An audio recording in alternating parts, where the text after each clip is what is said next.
Entonces, bueno, muy buenos días y tardes. Estamos haciendo unas grabaciones para un proyecto bastante importante que tenemos preparado para todos ustedes en Perú y en otras ciudades y otros países de Latinoamérica. Yo me llamo Juan Carlos Ayala, yo soy cirujano, especialista en cirugía y en cirugía laparoscópica, tanto gastrointestinal como de la pared abdominal. Yo trabajo actualmente como advisory para Fresenius de Latinoamérica por parte de Colombia. Y el proyecto que tenemos para ustedes organizado es hablar durante 3 sesiones sobre la importancia de la administración de lípidos en la nutrición parenteral en los pacientes quirúrgicos.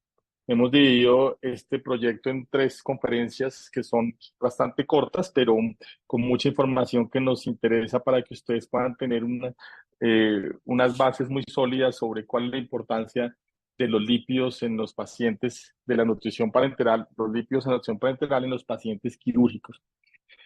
Al final de cada sesión tenemos unas preguntas, hemos venido recogiendo algunas preguntas por parte de ustedes y la idea es al acabar cada conferencia vamos a dar respuesta a las preguntas que se estén dando. Esta primera conferencia se denomina Bases Metabólicas del paciente, bases metabólicas de los lípidos en el estrés quirúrgico. Ya me presenté, mi nombre es Juan Carlos Ayala y la idea es centrarse en materia. ¿Por qué es importante hablar de este tema? Porque finalmente los pacientes que llevamos a cirugía los estamos sometiendo a un estrés quirúrgico o una respuesta inflamatoria al estrés quirúrgico. Esto también en la literatura se denomina un trauma bajo anestesia o un trauma estéril. Y esto tiene claramente connotaciones para el paciente.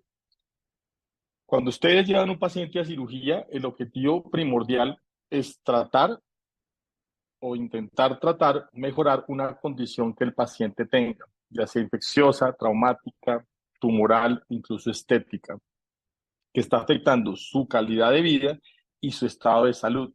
Nos interesa mucho en cirugía no solo tratar la enfermedad, sino finalmente que el paciente quede con una buena calidad de vida y por lo tanto pueda seguir trabajando y desenvolviéndose en su medio después de la intervención quirúrgica.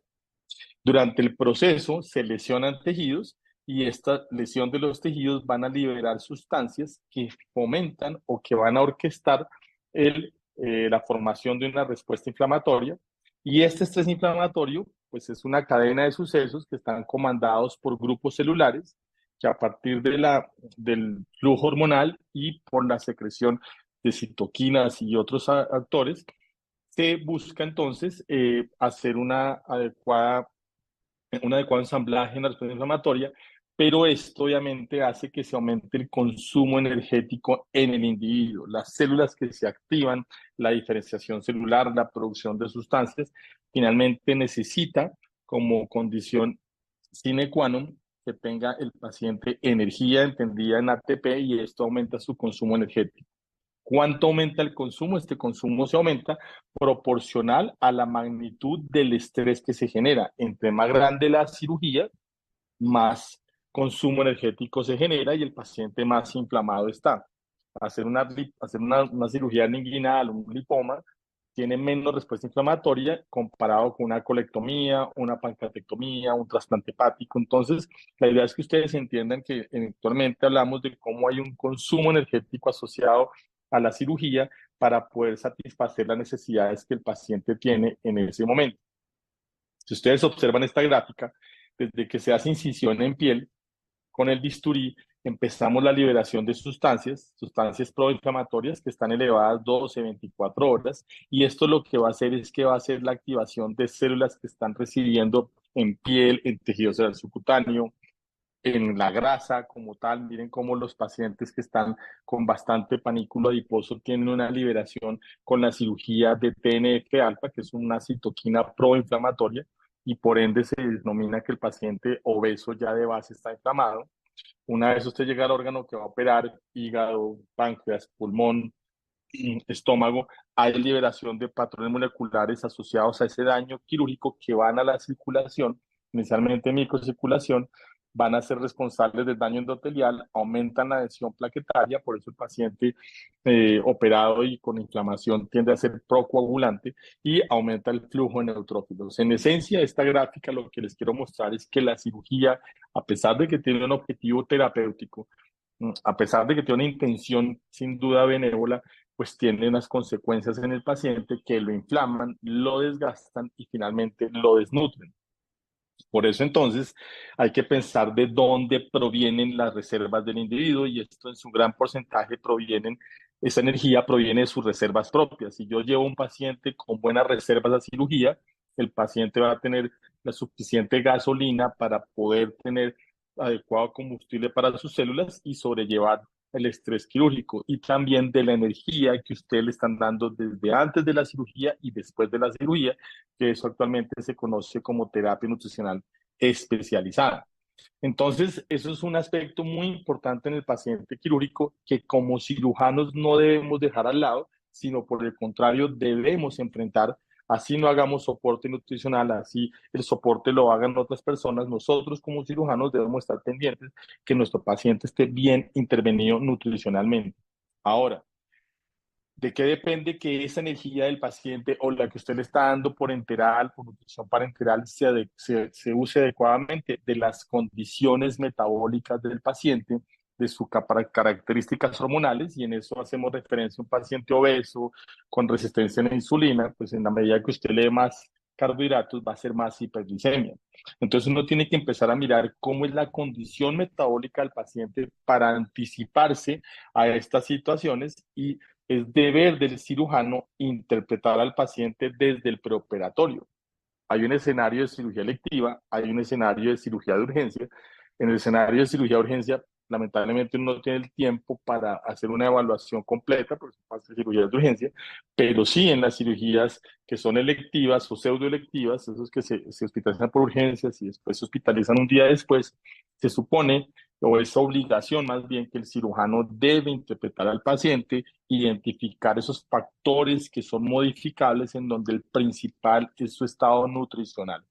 Y con esa condición, con el establecimiento de la condición metabólica, se supone que ustedes deben, como cirujanos, entonces desarrollar estrategias de intervención, especialmente nutricionales, para que sus desenlaces sean mejores, para que sean mucho más positivos. Y eso es lo importante de esta conferencia. Si ustedes ven esta gráfica, miren cómo un paciente que se lleva a cirugía de una forma adecuada y es un paciente bajo riesgo, tiene esta respuesta inflamatoria que tiene un componente proinflamatorio y centren su atención a la izquierda de sus monitores y tiene otro componente de contrarregulación que disminuye la respuesta inflamatoria y el paciente finalmente sale adelante. Pero un paciente de alto riesgo, su respuesta inflamatoria es muy pronunciada o ya de base viene inflamado porque es obeso, porque viene con infección, etcétera. Y esa respuesta contrarreguladora puede ser muy pronunciada, lo que hace que el paciente se aleje de un comportamiento homogéneo y esos extremos lo que llevan a esa mayor morbilidad, mayor inmunosupresión y mayor mortalidad. ¿Qué me obliga a mí desde el preoperatorio? Intentar hacer intervenciones para que esta respuesta tenga un desarrollo en estas líneas verdes. Y eso se puede hacer con terapia nutricional y eso es lo que vamos a hablar en estas 3 sesiones. Entonces, ¿qué es la respuesta inflamatoria? Es en la medida que ustedes la entiendan, van a entender cuándo, cómo y qué tipo de cirugía le pueden hacer a un paciente en un momento dado.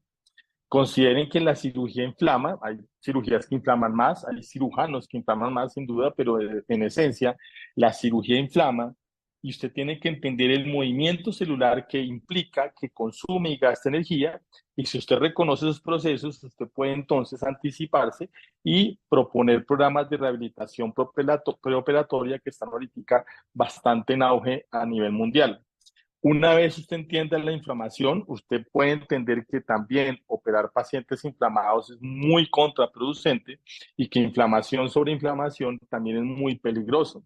Por otro lado, mi intención es operar bien, operar adecuadamente, operar mínimamente invasivo, pero entender que la respuesta inflamatoria que se genera por la cirugía en el ideal debe ser equilibrada, porque una sobreexpresión del patrón, ya sea proinflamatorio o antiinflamatorio, es perjudicial en términos de mortalidad.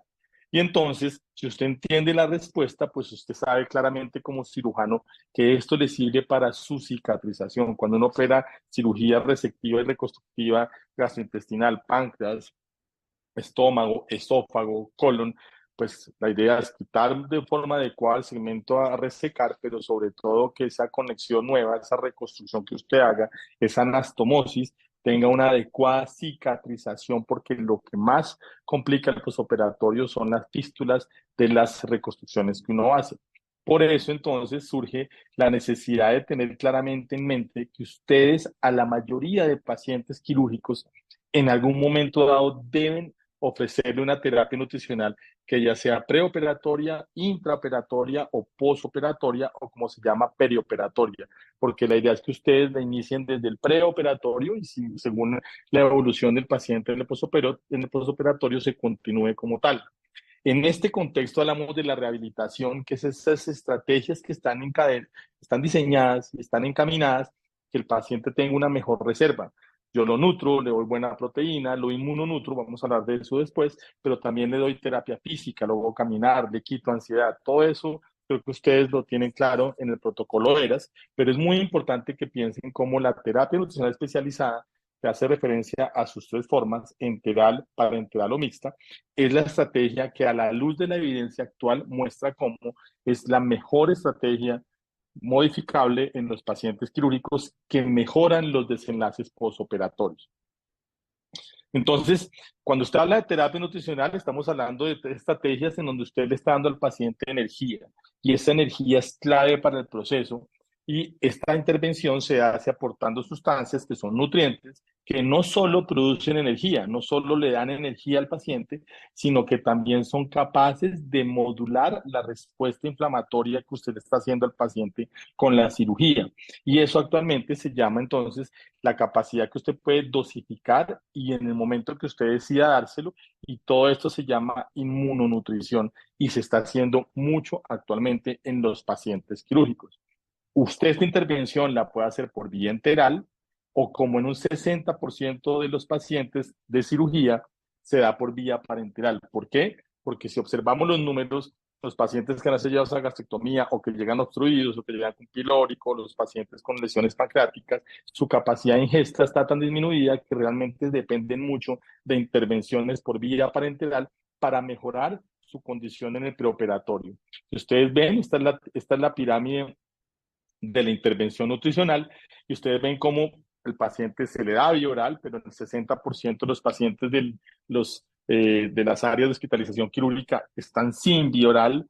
Viene la parte de la suplementación, que eso lo hace usualmente nutrición clínica o nutriólogos, y después si viene pensar en enteral, parenteral suplementada, que es una estrategia bastante efectiva en el paciente quirúrgico, y como punta de la pirámide está la nutrición parenteral. Esas tres estrategias son las que se denominan actualmente terapia nutricional y son las que el cirujano debe tener en mente para adecuar al paciente al estrés quirúrgico que se le aproxima. Entonces, en ese sentido, lo que ustedes tienen que mirar es cómo voy a pensarlo yo para el paciente quirúrgico. Lo que yo quiero es darle energía y por eso esta energía está dada por macronutrientes y por micronutrientes. Esto tienen que tenerlo claro, puede ser muy obvio, pero vale la pena contextualizarlo y tener claro que estos macronutrientes son de tres tipos. Las proteínas esenciales en el paciente quirúrgico, los carbohidratos que no se pueden quitar, pero siempre son el enemigo de la intervención porque tienden los pacientes a hacer mucha hiperglicemia, y los lípidos en donde hemos tenido con el pasar de los años y con la modernización de la cirugía y de la terapia nutricional, hemos visto cómo los lípidos se están constituyendo o están constituidos como el principal elemento energético en el paciente quirúrgico después de la proteína, porque los lípidos tienen unas características bastante positivas, aportan energía, modulan la respuesta inflamatoria, y eso lo debo tener yo en mente. Y todos esos mitos de los cuales estamos siempre rodeados en el ámbito quirúrgico, en cuanto a inmunosuprimen, en cuanto al sangrado, en cuanto a la hipertriceridemia, esos mitos están realmente muy reevaluados y todos esos conceptos carecen de fundamentos, son infundados, y lo que buscamos con esta actualización es que ustedes se lo tengan claro. Por otro lado están los micronutrientes que tienen un papel inmunológico muy bueno, vitaminas, elementos traza, electrolitos, y sin duda, si ustedes pueden hablar de inmunonutrientes, está la glutamina, están los probióticos, están los nucleótidos, o sea que hay muchas sustancias en el armamento nutricional para el paciente quirúrgico que mejoran los desenlaces como tal. Esta conferencia y este set de conferencias vamos a centrarnos en los lípidos y para eso vamos a hacer un pequeño recorderis de los lípidos como una estructura química. Recuerden que es un set de moléculas que sirven primero como bloques de construcción celular, como ladrillos. No crean cicatriz, no crean colágeno, sin embargo, son esenciales para que la producción de colágeno, y especialmente los andamios en donde se vierte el colágeno por parte del fibroblasto, sean fuertes, estructuralmente tengan la capacidad de aguantar. Segundo, es una muy buena fuente de energía porque da un rendimiento muy alto. Recuerden que por cada gramo de lípidos yo puedo obtener incluso hasta 9 o 10 kilocalorías como tal. Por lo tanto, a dosis bajas tengo buen aporte de calorías y sin duda es uno de los principales inmunomoduladores en la actualidad.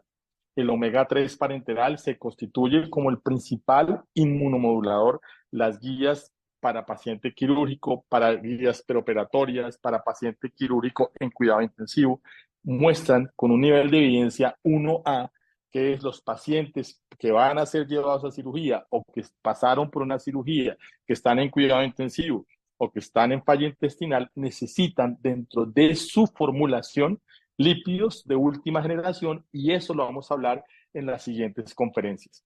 Y por último, recuerden que son los principales precursores de icosanoides, que son esta cadena de grasas que tienen más de 20 carbonos, en donde son esenciales para la coagulación, para la defensa, para la capacidad de resolver inflamación. Entonces, es muy importante que consideren los lípidos como un aliado y no como un enemigo en los pacientes quirúrgicos en la intervención nutricional.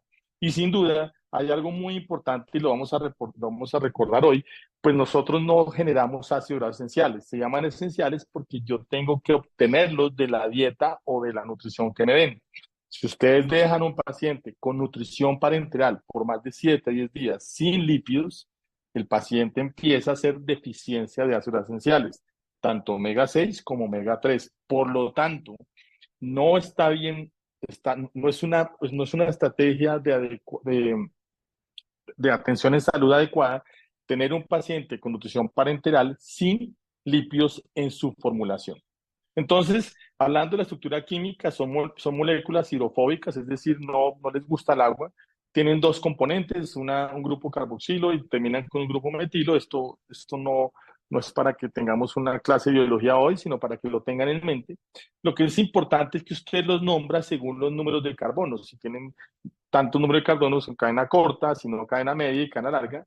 Y estas grasas pueden estar saturadas, pueden estar en el proceso de pasar de no saturado a saturado o viceversa, y se llama una grasa trans, que es muy peligrosa nutricionalmente hablando, y las grasas no saturadas, que son tan benéficas para el organismo, en donde tenemos dos especies, los ácidos grasos monoinsaturados, es decir, un solo doble enlace, y los ácidos grasos poliinsaturados, que son bastante importantes.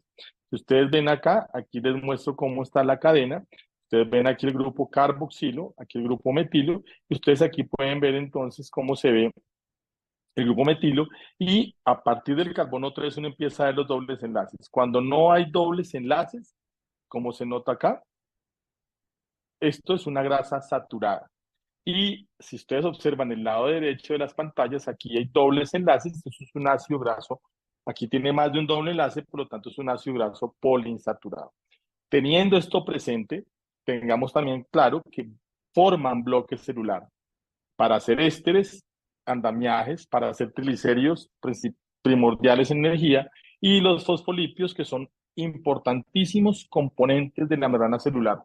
Una célula sin membrana no funciona y uno tiene que intentar proveer una adecuada arquitectura celular para que esos procesos celulares se den de una forma adecuada. Pueden ver ustedes acá cómo yo puedo dividirlos en los lípidos, en aquellos que son saponificables, en donde son simples, en donde están las ceras, están los triglicéridos, o aquellos ácidos grasos complejos, en donde están fosfoglicerídeos, esfingolípidos, membrana neuronal, etcétera. Y los lípidos que no puedo saponificar, muy importantes, esteroides, estrógenos y las prostaglandinas, esenciales en defensa, esenciales en cicatrización, esenciales en muchos otros aspectos. Entonces, considerando lo anterior, vemos cómo también son una principal fuente de energía, tienen un adecuado rendimiento energético, ya les habíamos mencionado cómo por cada gramo que ustedes dan a una persona se puede obtener 9 kilocalorías en un proceso que es bastante clave que se llama la beta oxidación. Entonces, en ese sentido, tenemos claro entonces que se beta-enoxidan, es un proceso mitocondrial, se necesita un adecuado funcionamiento mitocondrial que no se da en inflamación y su principal derivado o su principal intermediario es el acetil-CoA, que tiene todas las vías metabólicas como tal. Esto es una conferencia de recuerdo para que ustedes tengan presente porque es importante que consideren que los lípidos en el paciente quirúrgico son importantes. Y les hablaba cómo son precursores de ácidos grasos esenciales, porque yo, el cuerpo, el ser humano, no los puede sintetizar, yo se los tengo que dar. Cuando se tiene un paciente sin vía oral, con nutrición parenteral, yo debo darle lípidos y en esos lípidos debo darle omega 3 y omega 6 en una proporción adecuada. Eso lo vamos a ver en las siguientes conferencias. No obstante, yo tengo que tener un adecuado dado de omega 3 y omega 6 porque los dos ácidos grasos son esenciales en procesos celulares, en la instauración de respuesta inflamatoria y en la instauración de defensa celular. Si yo al paciente no le otorgo los lípidos, le estoy quitando una probabilidad de defensa muy alta. Arriba ustedes pueden ver el omega 3, miren cómo entonces está dándose en el tercer carbono, se nombra desde el grupo terminal metilo, 1, 2, 3, aquí está el primer doble enlace, por eso se llama omega 3, y el omega 6, sigan mi pluma, están 1, 2, 3, 4, 5, 6, está el primer doble enlace. El omega 6, su derivado primordial es el ácido araquidónico, que es proinflamatorio, y del omega 3, sus principales derivados son el EPA y DHA, que son antiinflamatorios. Y por último, el componente fundamental de la arquitectura de la estructura celular son los lípidos, y en donde tenemos los fosfolípidos y el colesterol, que son importantísimos para que la membrana tenga fluidez y la rigidez que tenga. Esto es un corte sagital de la membrana celular. Ustedes pueden ver cómo se ven aquí las cabezas de fosfolípidos. Y embebidos entre los fosfolípidos están proteínas que sirven para señalización y aquí están embebidos el colesterol. Si hay mucho colesterol, la membrana es rígida. Si hay poco colesterol, la membrana es un poquito más flexible. Y los fosfolípidos son realmente muy importantes porque en procesos de señalización por inflamación quirúrgica van a tener un papel fundamental. Son inmunomoduladoras porque dado que alteran o constituyen una adecuada forma de cambiar la membrana celular, esto hace que la capacidad de respuesta del organismo por macrófagos, por células dendríticas, por linfocitos sea diferente o tenga un perfil más antiinflamatorio o un perfil más proinflamatorio. Y recuerden, como les mencionaba al principio, que mi intención es que la respuesta inflamatoria se dé de una forma muy homogénea, que se inflame, pero no mucho, y que se regule de tal forma que pueda tener un desenlace adecuado. Y en esto, los lípidos por vía parenteral, lo más estudiados, son bastante importantes, porque son claves en la señalización. Si ustedes ven esta gráfica de la izquierda, se las voy a explicar. Aquí yo tengo el estímulo inflamatorio, llámelo bisturí, llámelo monopolar, llámelo herida, lo que quieran llamarlo. Este estímulo inflamatorio va y activa receptores en la membrana celular y esta activación de receptores activa enzimas que van a atacar los fosfolípidos de membrana y esa activación de esos fosfolípidos no solo activan respuesta inflamatoria que se ve al lado izquierdo, sino que adicionalmente van a hacer un ataque enzimático de los derivados, ya sea del omega 6 y del omega 3, para que se formen eucasanoides, que cuando son del ácido omega 6 son proinflamatorios de la serie par, cuando son del omega 3 son impares y son antiinflamatorios. ¿Cuáles son los mediadores inflamatorios? Pues el paciente exhibe fiebre, mucho dolor, hay una tormenta oxidativa, se aumenta la producción de proteínas de fase aguda. Yo estoy seguro que ustedes, a sus pacientes quirúrgicos, miden mucho PCR y esto aumenta la vascularidad de la enfermedad vascular, el paciente hace edema y sin duda hay una atracción leucocitaria y por eso el paciente también en la mayoría de casos dentro de su ensamblaje de respuesta inflamatoria hace leucocitosis. Todo esto, para pasar a la gráfica a la derecha, ustedes ven como si yo tengo una disponibilidad de ácidos grasos disminuida o alterada, Esto hace que mi composición de ácidos grasos también sea muy mala en la membrana de los fosfolípidos de la célula, y esto me altera la estructura de la membrana, me altera el patrón de cosenoides que yo tengo que generar, altera la señalización de la célula y altera la expresión génica proinflamatoria. Y todo esto confluye en que yo tengo un fenotipo muy inflamatorio con una capacidad inmune muy alterada. ¿Y qué hace en el paciente? Se fistuliza más, se infecta más neumonía, más absceso, más infección urinaria. Por lo tanto, consideren a los lípidos no como un enemigo, sino como un enemigo, como un amigo, como un aliado en el paciente quirúrgico como tal. Aquí les mostraba cómo esos procesos enzimáticos, tanto el omega 6 como el omega 3, finalmente lo que me derivan son ácido araquidónico y EPA y DHA, me equivoqué aquí. En esto, esos intermediarios van a ser proinflamatorios. Aquí les voy a mostrar muy sencillamente y quiero más bien la gráfica a la izquierda lo que les muestra es todo el proceso enzimático para la obtención de esos derivados, tanto del omega 6, cuyo principal es el ácido araquidónico, y del omega 3, cuyo principal son el EPA, que es el ácido eicosapentanoico, y el DHA, que es el docoxaenoico. Esos derivados, finalmente, miren esta gráfica aquí a la derecha, miren cómo los derivados del omega 3 están las prostaglandinas, todas de la serie impar, y los leucotrienos, que son más antiinflamatorios. Ya sabemos que el paciente quirúrgico, el paciente obeso, tiende a tener un perfil más proinflamatorio. Por eso es una recomendación, uno va, según la literatura actual, que el paciente quirúrgico debe estar suplementado con ácidos grasos de pescado ricos en omega 3 y DEPA y DHA para poder hacer una contrarregulación de la respuesta inflamatoria quirúrgica y el paciente tenga un mejor desenlace de su estrés quirúrgico. Y por lo tanto, hablábamos de cómo afecta también directamente células inflamatorias, esto lo profundizo más adelante, pero la mayoría de las funciones inmunes de los pacientes o bebidas tanto en humanos como en murinos se van modificando de acuerdo al perfil de ácidos grasos que usted le esté otorgando, de acuerdo al perfil de lípidos que ustedes tengan, y eso es muy importante que lo tengan presente. Y por último, el principal factor inflamatorio o de transcripción de inflamación en el cuerpo se llama el factor nuclear kappa beta. Cuando el paciente tiene adecuados niveles de omega 3, la activación de este factor se reduce en un 60%, es decir, suspendo, bloqueo de una forma efectiva la respuesta inflamatoria del paciente, y eso obviamente me ayuda a que yo tenga una modulación del sistema inmune. Primer mensaje, los lípidos no inmunosuprimen, modulan la respuesta inmune del paciente, que es lo que me interesa a mí como cirujano en mis pacientes. Como hemos tenido siempre algunas dudas, algunos mitos referentes a los problemas de la administración de lípidos a los pacientes quirúrgicos y su potencial afectación de su capacidad de defensa, es decir, que los inmunosuprimen, o también hablábamos de la capacidad que tienen algunos lípidos, se supone, de anticoagular. Vamos a revisar eso. Cuando se empezó la administración de lípidos por vía parenteral como un nutriente, su primera descripción se hace en 1712 por este cirujano que se llama William Curtin, y él le administró a un perro aceite de oliva. Este perro a las 4 horas murió, y los síntomas que hizo fue respiratorios, y ahí se identificó que los lípidos completos en vía endovenosa eran bastante peligrosos porque hacían embolismos. Por eso pasan casi 100 años, y ya en 1873, en Canadá, otro cirujano infundió grasa a 3 pacientes que tenían cólera y se los dio en forma de leche.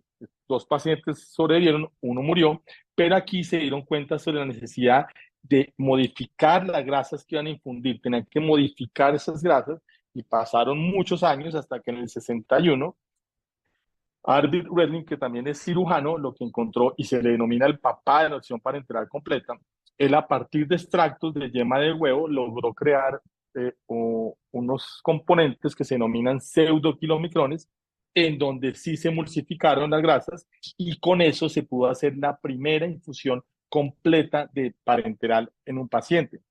Parenteral completa se llama porque cuando usted tiene una parenteral solamente con proteínas y carbohidratos es una parenteral incompleta. Completa tiene que llevar los 3 macronutrientes: proteínas, carbohidratos y lípidos, o si no, no está haciendo una adecuada intervención nutricional. Esta foto es bastante interesante. Este personaje acá es el doctor Wedling, cirujano, y aquí a la derecha es el doctor Dudrick, también cirujano. en donde en la derecha el doctor Dudrick hizo la intervención con soluciones de proteína y carbohidratos en perros, los alimentó, mejoró el balance nitrogenado, pero Redling fue el que pudo incluir los lípidos y con el advenimiento de los lípidos se mejoró totalmente la intervención nutricional de esos pacientes.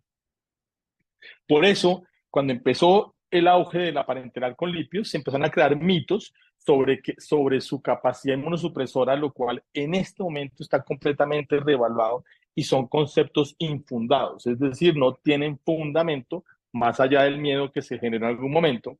Pero cuando ustedes están pensando en el problema de los lípidos parenterales, piensen en la dosis de lípidos. Si usted tiene un paciente con dosis muy altas de lípidos, como es un farmaconutriente, pues sin duda, si yo doy dosis muy altas de antibióticos, si doy dosis muy altas de cualquier otro medicamento, porque la parenteral es un medicamento, pues tengo morbilidad, falla renal, etcétera.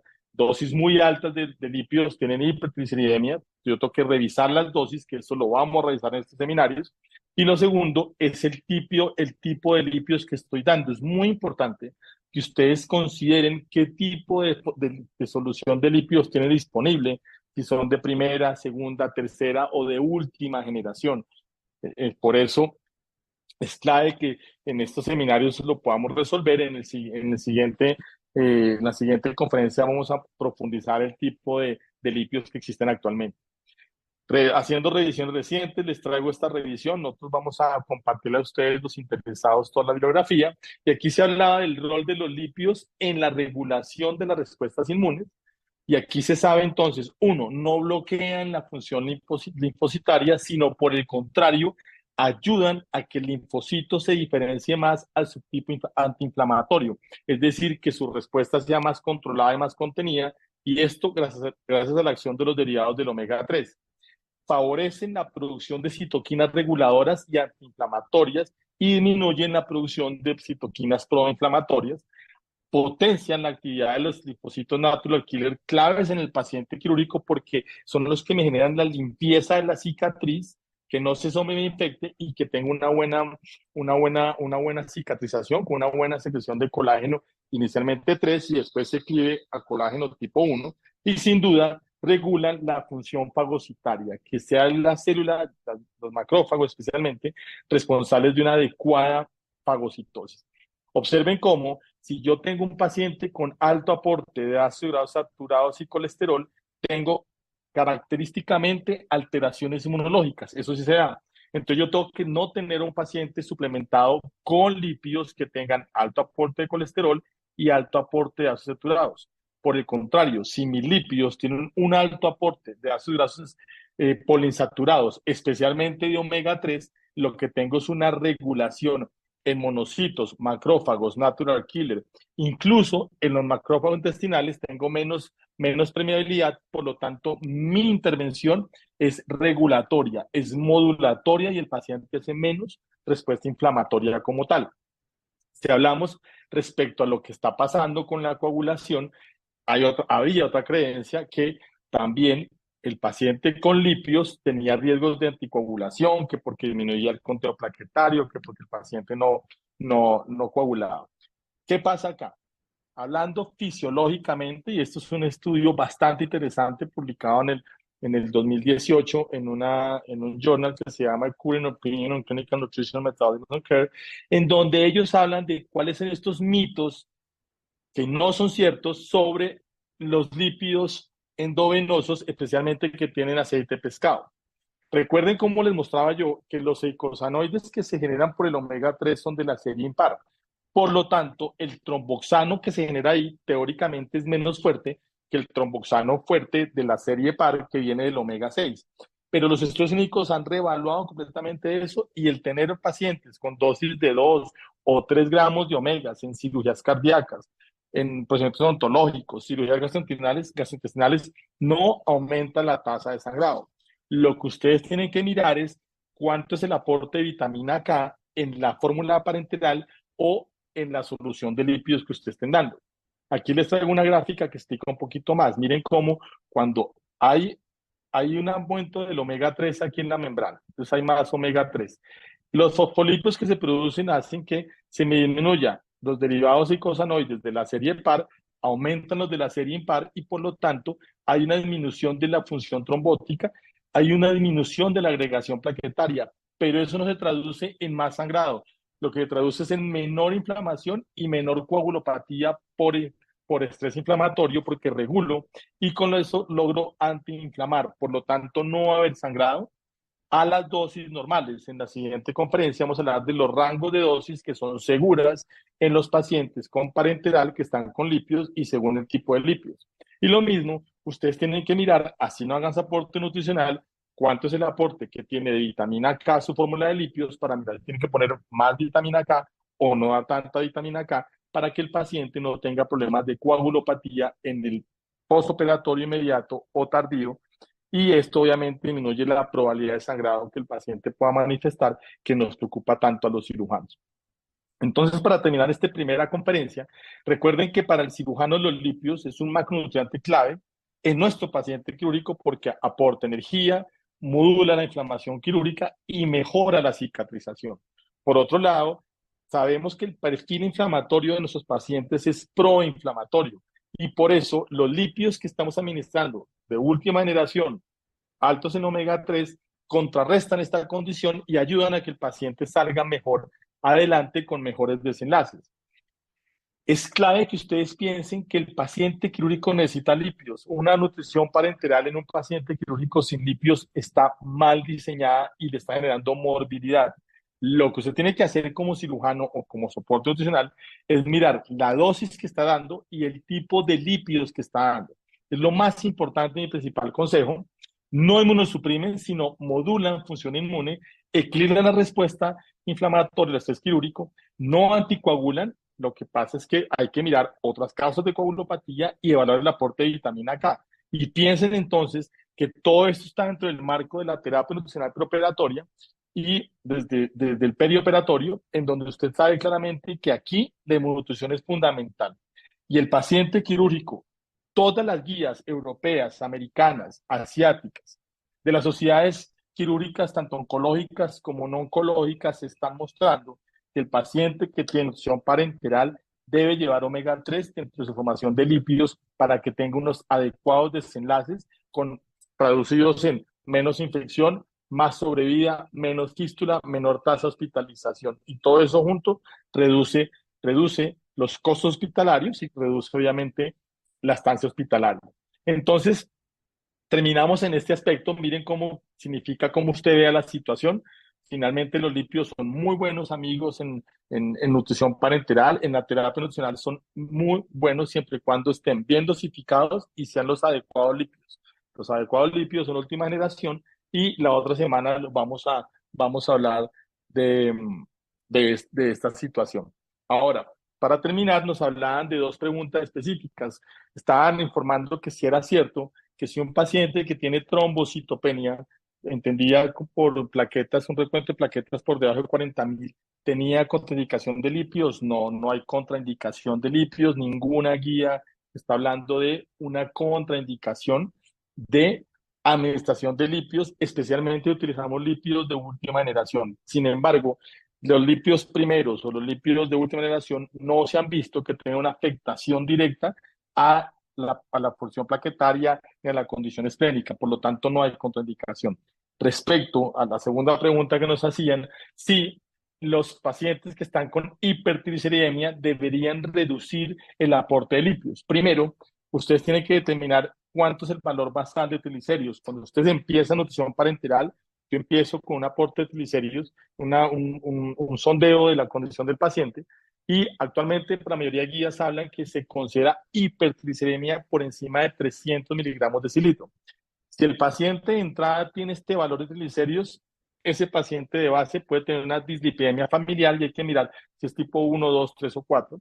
Si no la tenía y después de poner los lípidos por parenteral o la nutrición parenteral alcanza el nivel de 300 miligramos por decilitro, tienen que evaluar primero número de calorías por vía parenteral. Cuando se están aportando más de 35 o 40 kilocalorías por kilo día parenteral, se ven fenómenos de hipertrigliceridemia e hiperglicemia. Se evalúen primero eso. Segundo, También evalúen el aporte de carbohidratos. Tasas metabólicas por encima de 3.5 miligramos por kilo minuto se asocian a hiperglicemia y a hipertriglicemia, porque esto satura el retículo endoplasmático y expresa estos fenómenos metabólicos en plasma. Y tercero, los lípidos. Entonces yo tengo que mirar en mi dosis de lípidos. Si está por encima de 1,2, no debe tener, tiene que bajar la dosis. Y si usted cumple estos criterios, no hay dosis altas de calorías, no hay dosis altas de carbohidratos, si está por debajo de 1,2, uno tendría que pensar entonces en cambiar la fórmula de lípidos y respaldarse en fórmulas de lípidos de última generación que sean exclusivamente a base de o aceite de pescado con omega 3 abundante y EPA y DHA abundante. Para la siguiente conferencia, pues entonces miraríamos si nos queda otras preguntas pendientes.